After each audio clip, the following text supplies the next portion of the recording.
La fillette n'eut besoin que d'un seul regard sur le lingot d'argent pour, l'instant d'après, en reproduire à la perfection une copie sur papier, impossible à distinguer de l'original. Sans perdre de temps, elle courut jusqu'aux portes du manoir du jeune seigneur, implorant qu'il accepte de lui vendre le légendaire dragon Bloodvine, une plante millénaire aux vertus miraculeuses. Mais ce trésor appartenait autrefois à l'épouse défunte du seigneur, et pour cette raison, il refusait catégoriquement de s'en séparer. Ce qu'il ignorait, c'est que la fillette désirait cette plante non pas pour elle, mais pour sauver cette femme qu'il croyait morte depuis longtemps. 8 ans plus tôt, le seigneur avait été victime d'un complot et empoisonné. Ce fut une inconnue, croisée par hasard, qui lui porta secours. Le destin voulut qu'ils partagent bien plus que cette rencontre, et une profonde affection naquit entre eux. Un jour, pour soigner le mal dont souffrait le seigneur, la femme, enceinte de 8 mois, risqua sa vie en grimpant au sommet d'une falaise pour cueillir le dragon Bloodvine. Mais à peine revenue, elle apprit la véritable identité de l'homme qu'elle aimait, et découvrit que ses jambes, qu'elle croyait paralysées, étaient en réalité guéries depuis longtemps. Si le seigneur avait caché la vérité,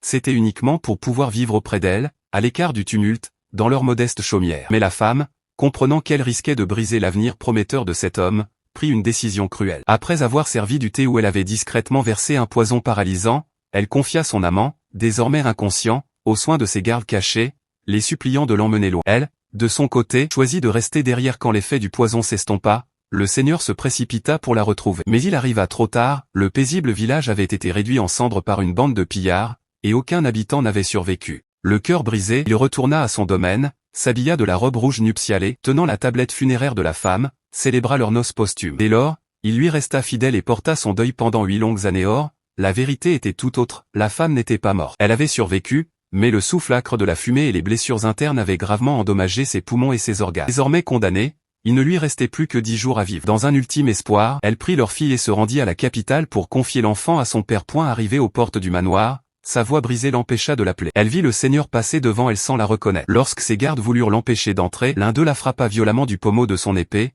et elle s'effondra au sol. Alerté par le tumulte, le seigneur s'approcha, et faute de voir son visage, il ne l'identifia pas. Pris de pitié, il ordonna simplement qu'on lui donne une bourse d'argent avant de repartir en carrosse. La fillette conduisit sa mère mourante à une clinique, mais le médecin secoua la tête. Préparer les funérailles. La petite ne savait pas encore qui était son père. Mais une chose était certaine, elle ne pouvait pas perdre sa mère. Attendrie par sa détresse, le médecin finit par lui souffler un espoir. Il existe une chance de la sauver, seul le dragon Bloodvine pourrait la maintenir en vie. Malheureusement, tout le monde savait que la dernière tige de cette plante rare appartenait au seigneur, et qu'il n'en ferait cadeau à personne, pas même pour moins de 10 000 taels, une somme astronomique, inaccessible pour l'enfant. Pourtant, déterminée à sauver sa mère, elle se rendit au marché pour chercher du travail. Tous les étals la rejetèrent. Au bord du désespoir, elle aperçut un passant tenant une liasse de billets valant précisément 10 000 taels. Une idée fulgurante lui traversa l'esprit. Elle courut jusqu'à l'échoppe d'un vieil homme qui calligraphiait des caractères sur du papier. En quelques coups de pinceau, elle reproduisit un billet identique à s'y méprendre à celui qu'elle avait vu. Avec ce faux en poche, elle se précipita aux portes du manoir, et tomba nez à nez avec le seigneur qui rentrait chez lui.